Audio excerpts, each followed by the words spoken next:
Life does not change in a year, life changes in a moment of decision. And if we can discipline our mind and focus our energy, even 7 days are enough to plant the seed of transformation. We often complain about distractions, temptations, and lack of direction. But remember this, God has already given us the most powerful tool, our mind. If we learn to control it, nothing outside can control us. Today I want to take you on a journey. 7 days to self-control and focus. A journey that will make you unstoppable. My friends, the world is noisy, full of distractions, and constantly pulling us in every direction. Social media, opinions of people, temporary pleasures, they all fight for our attention. But tell me, what is the greatest wealth? It is not money, it is not position. It is the ability to master yourself. Self-control is the art of saying yes to what takes you forward and no to what pulls you down. Focus is the ability to keep your eyes on the goal while the world tries to shake you. For the next 7 days, if you walk with me on this path, you will not only train your mind but also align with the divine strength that God has. Awareness is the foundation of every transformation. Without awareness, no amount of effort can truly bring change. Because how can we control something we cannot even see? Imagine a person trying to fix a broken machine in the dark. No matter how skilled he is, without light he will fumble, struggle, and fail. But the moment the lights are turned on, even a simple adjustment can bring the machine back to life. Awareness is that light. It is the ability to see clearly what is happening inside us and around us. We often think that self-control means fighting against our impulses. But the truth is, before we can control anything, we must first notice it. For example, when you reach for your phone every 5 minutes, is it because you need it or because your mind is restless? Most people do not even realize how controlled they are by their habits. They scroll endlessly, not because they want to, but because the habit has taken over. Awareness means catching yourself in that very moment and asking, why am I doing this? Is this helping me or harming me? That single question can break years of unconscious patterns. Let us take a simple daily life example. Imagine you are eating dinner, and while eating, you suddenly realize that you are full, but because there is still food on your plate, you continue eating. In that moment, your body is signaling to you, but your habit is stronger than your awareness. If, however, you stop and become conscious, listening to your body instead of your greed, you practice self-control. This is the power of awareness. It is not about punishing yourself or denying yourself, but about becoming awake to the reality of what is happening inside you. Another example is anger. How often do we regret the words we said in anger? Later, when the storm is over, we sit quietly and think, I shouldn't have said that.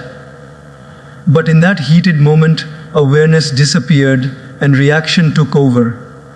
If we could only pause, take a deep breath, and be aware of the rising fire within us, we would gain the power to respond wisely rather than react blindly. Self-control is not about never feeling anger. It is about noticing it when it arises and then choosing what to do with it. Awareness also means being mindful of your environment. Sometimes we blame ourselves for losing focus, but the real problem is the environment we have created. If your desk is cluttered with distractions, if your phone notifications are constantly ringing, if your room is noisy, how can you expect your mind to stay calm? When you become aware of your surroundings, you start to design them in a way that supports your focus rather than steals it. You keep your phone aside while working. You create a clean space. You surround yourself with uplifting people and conversations. This is awareness in action. It is the art of shaping life consciously rather than living on autopilot. One of the greatest truths is that most of us live like sleepwalkers. We wake up, rush through the day, follow routines, complain, stress, and sleep again. Rarely do we stop to ask ourselves, what am I doing? Why am I doing it? Where is this leading me? Awareness is that pause. It is the decision to wake up in the middle of the noise and say, no, I am not just going to live blindly. I will choose my thoughts. I will choose my habits. I will choose my direction. That is when real change begins. Think of a river. If you throw a piece of wood into it, the current will carry it wherever it wants. The wood has no choice. It is helpless. But a person who is swimming in the river has awareness. He knows the current, he feels the water, and he chooses how to move. Life without awareness is like being that piece of wood dragged by the current of habits, temptations, and distractions. Life with awareness is like swimming.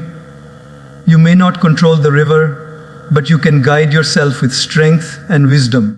Awareness is also deeply connected with God. Because when you are aware, you are present, and when you are present, you begin to sense the divine energy that flows through everything. The mind that is restless cannot feel God. The mind that is scattered cannot hear guidance. But the moment you bring awareness to your breath, to your thoughts, to your actions, you begin to sense the quiet voice within you that whispers truth. That is why spiritual masters emphasize awareness, not as a technique, but as a way of life. So, as you begin this journey of self-control and focus, let day one be about awareness. Throughout your day, observe yourself. Watch your thoughts like clouds passing in the sky. Notice your habits without judging them. Pay attention to the little choices when you eat, when you speak, when you react. Ask yourself simple questions. Why am I doing this? Is this necessary? Does this lead me closer to my purpose? You will be surprised how many unconscious actions rule your day. Awareness is the seed. Without it, self-control is impossible. With it, transformation becomes natural. When the light of awareness shines on your life, you no longer walk in the dark. You see clearly, you choose wisely, and you live powerfully. Awareness is not something you practice once. It is a daily awakening. And if you cultivate it for even 7 days with sincerity, you will see your focus sharpen, your distractions fade, and your inner strength grow. Because the first victory is not over the world outside, but over the blindness inside. Discipline is the bridge between desire and achievement. Every human being is filled with desires, small ones, big ones, endless ones.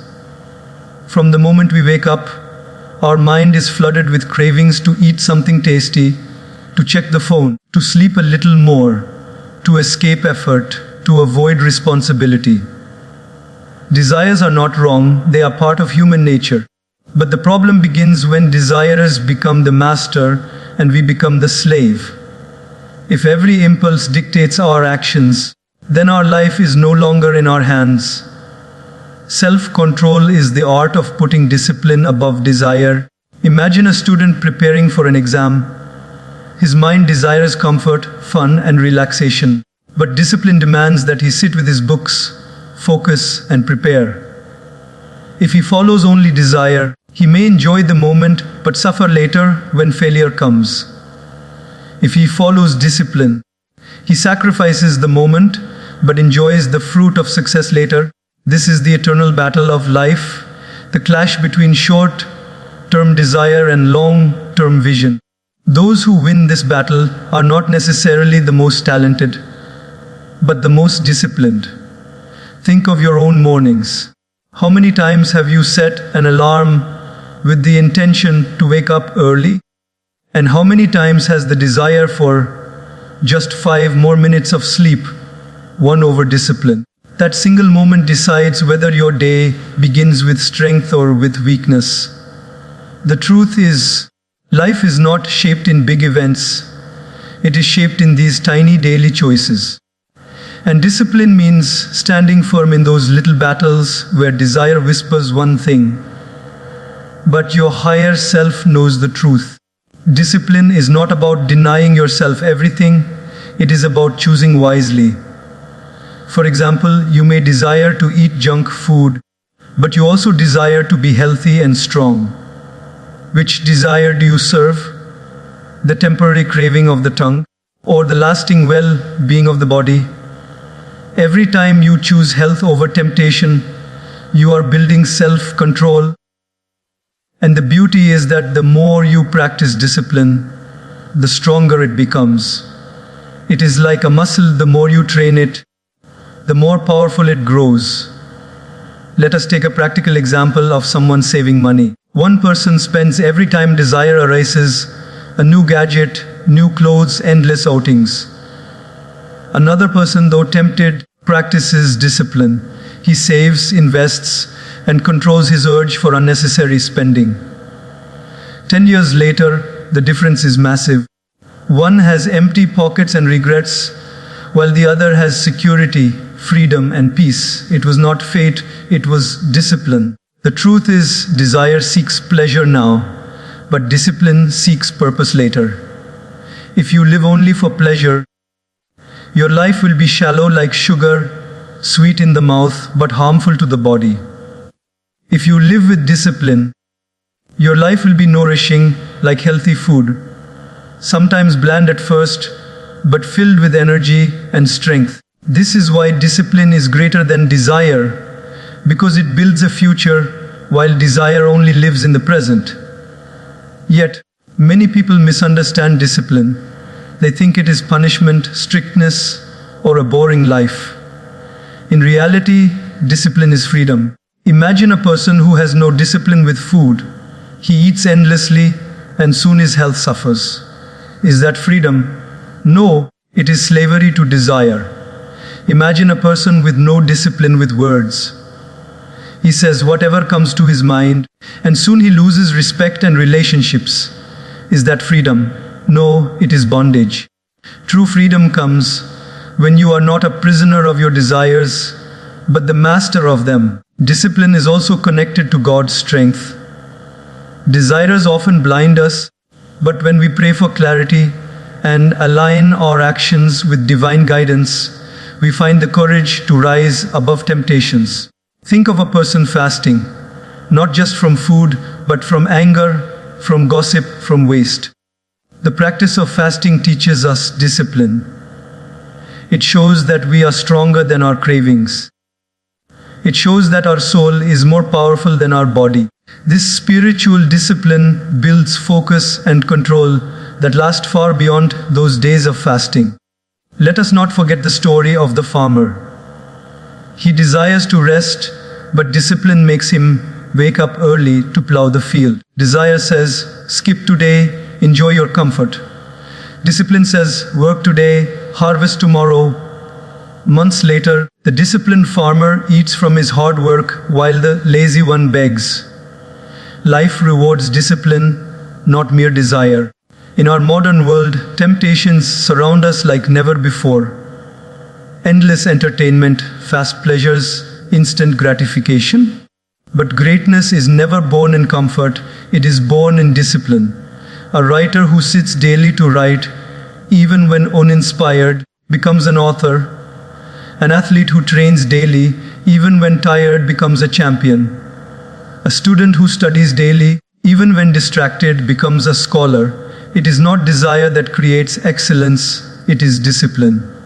So, when you feel the pull of desire, pause and ask, is this taking me closer to my goal or away from it? In that single question lies your power. You may not always win, but every time you choose discipline over desire, you grow stronger. And soon what once felt difficult will become natural. Discipline is the fire that shapes steel. Desires may come and go, but discipline makes you unshakable.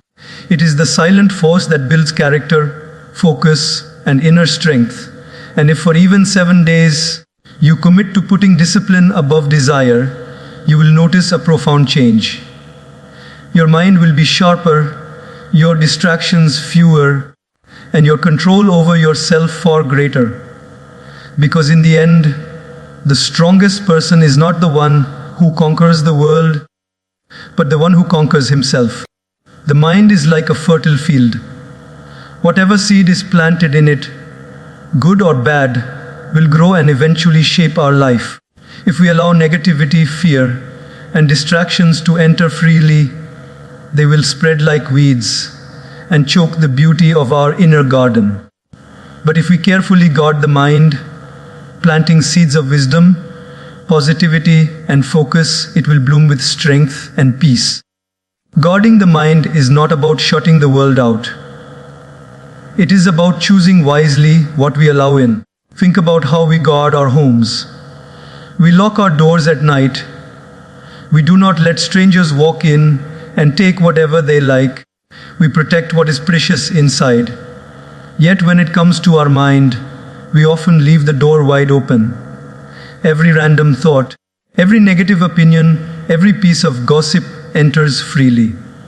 And then we wonder why we feel anxious, weak, or distracted. Guarding the mind means learning to treat it like the most sacred space you own, because it is. Take a daily life example. Imagine you wake up in the morning and the first thing you do is open social media. You scroll through endless posts, some entertaining, some disturbing, some meaningless. Before your day has even begun, your mind is already filled with noise. Compare this to someone who wakes up, sits quietly, breathes deeply, or reflects on gratitude.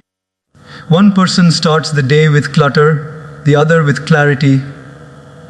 The difference is not in the world outside, but in how they guarded their mind at the very start of the day. Guarding the mind also means being selective about the conversations we allow to influence us. Words are powerful. When you spend too much time with negative people, their words plant seeds of doubt and fear in your mind. Over time, you begin to think like them, feel like them, and act like them. On the other hand, when you spend time with uplifting people, their words plant seeds of encouragement and strength. Slowly, you too begin to think positively, to feel inspired, and to act with courage. Guarding your mind is about deciding who gets the privilege of influencing it. Another example is entertainment. What we watch, listen to, and read are all food for the mind. Just as eating junk food daily weakens the body, consuming mental junk weakens the mind. Violent movies, shallow shows, endless gossip, all these shape our thoughts without us even realizing it. Guarding the mind means asking, is this nourishing me or draining me? When you choose wisely, your focus becomes sharper and your control over yourself stronger. But guarding the mind is not only about what we keep out. It is also about what we keep in. Thoughts of anger, jealousy, or regret can poison us silently. They replay in the mind like broken records, stealing our peace. A simple practice of awareness can stop this. Whenever a negative thought arises, instead of feeding it, we can say, "This thought does not serve me." Slowly, the grip of such thoughts weakens and the mind becomes lighter. Consider the example of a student who must prepare for an important exam. His mind, however, is flooded with fear. What if I fail? What if I forget everything? These thoughts drain his energy before he even begins. Another student, facing the same challenge, guards his mind by saying, "I will do my best. I have prepared. I will focus on effort, not fear." This shift in mindset allows him to channel his energy into study instead of worry. The same situation, two different outcomes, all because one guarded his mind and the other did not. Guarding the mind also means practicing focus. Just as a soldier guards a gate, The mind must stand watch against distractions. When you sit down to work, your phone beeps, your thoughts wander, your desires whisper.